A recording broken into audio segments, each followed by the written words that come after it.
Hello everyone, সবাই কেমন আছেন? আশা করি সবাই খুব ভালো আছেন। আজকে আমি ডিমের একটা নতুনত্ব রেসিপি নিয়ে আপনাদের সামনে হাজির হয়েছি।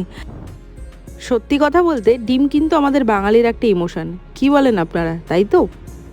এই ডিমের ভাপা চিলিটা কিন্তু খেতে দুর্দান্ত ছিল। চলুন তবে আপনাদের সামনে এবার রেসিপিটা শেয়ার করি।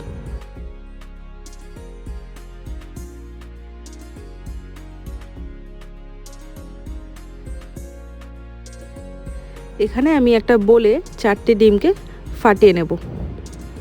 ডিমটা আজকে একটু নতুন পদ্ধতিতে ভাপা করব।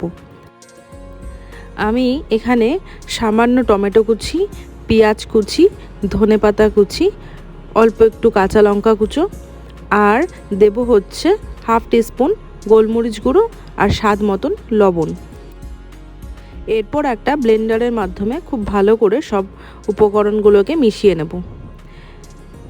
এখানে একটা টিফিন বক্স নিয়েছি, এতে দিয়ে দেবো একটু বেশি পরিমাণেই সাদা তেল, যাতে করে ডিমটা ভাপা করার সময় লেগে না থাকে। এরপর ডিমটাকে এতে অ্যাড করে দেবো। এখানে কড়াইতে সামান্য জল নিয়ে টিফিন বক্সটাকে দিয়ে দেবো ভাপা করার জন্য। এরপর বক্সটার ঢাকনা আমি আটকে নিয়েছি। তারপর আমি এখানে ঢাকা চাপা দিয়ে দেবো। গ্যাসের ফ্লেমটাকে কিন্তু আমি এই সময় মিডিয়ামে 25 মিনিট রেখে দেবো। এখানে আমি রসুনটাকে কুচো করে নিয়েছি, লঙ্কা এবং ক্যাপসিকাম আর পেঁয়াজটাকে ডাইস করে কেটেছি, টমেটো কুচো করে নিয়েছি অল্প।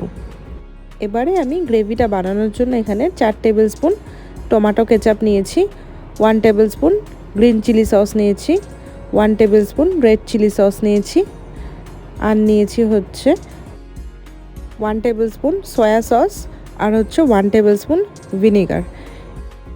এবারে এই সব কটা সসকে কিন্তু আমি খুব ভালো করে মিশিয়ে নেব। আপনারা চাইলে এটা আলাদা করে রান্নার সময় ব্যবহার করতে পারেন। আমি মিশিয়ে নিলাম, এতে করে কিন্তু রান্না করতে সুবিধাই হয়। এদিকে দেখুন আমার ডিমটা কিন্তু ভাপা অলরেডি হয়ে গেছে। এবারে টিফিন বক্সটাকে ঠান্ডা করে নিয়ে তারপর খুলে নেব।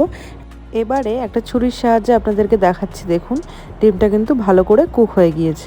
এবারে ডিমগুলোকে ছোট ছোট পিস করে আমি এখানে কেটে নিচ্ছি। আপনারা আপনাদের পছন্দের মতন কেটে নেবেন।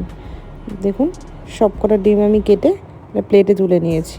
এবারে কড়াই গরম হয়ে গেছে, সাদা তেল দিয়ে রসুন কুচিটা দিয়ে নিলাম। রসুনটা হালকা একটুখানি ফ্রাই করার পর আমি এতে পেঁয়াজগুলোকে অ্যাড করে দেবো।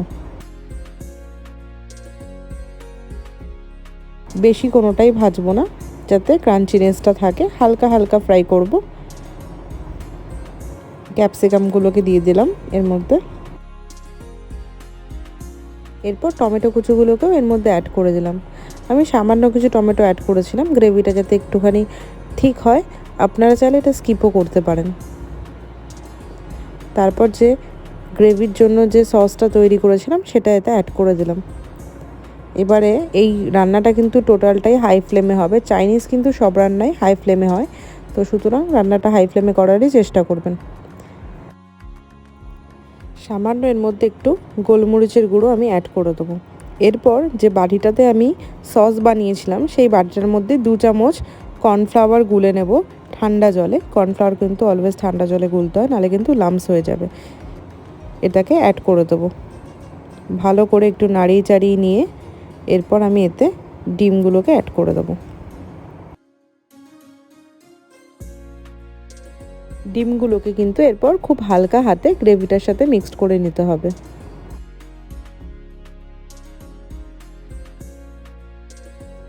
সব শেষে এবারে আমি এখানে কাঁচা লঙ্কাগুলো অ্যাড করে দিলাম, লাস্টে দিলাম, যাতে করে কাঁচা লঙ্কার কালারটা বজায় থাকে।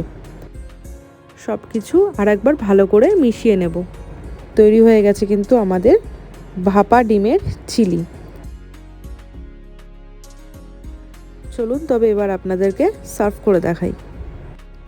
বাড়িতে কিন্তু আপনারা অবশ্যই এই রেসিপিটা ট্রাই করবেন এবং আমাকে কমেন্টে জানাবেন যে আপনাদের কীরকম লাগলো। আপনারা যদি আর নতুন কোনো রেসিপি দেখতে চান অবশ্যই কিন্তু আমাকে কমেন্টে লিখবেন। আমি কিন্তু চেষ্টা করব আপনাদের সামনে নিয়ে হাজির হওয়ার। ভিডিওটা ভালো লেগে থাকলে প্লিজ আমার চ্যানেলটাকে সাবস্ক্রাইব করে দেবেন। টাটা।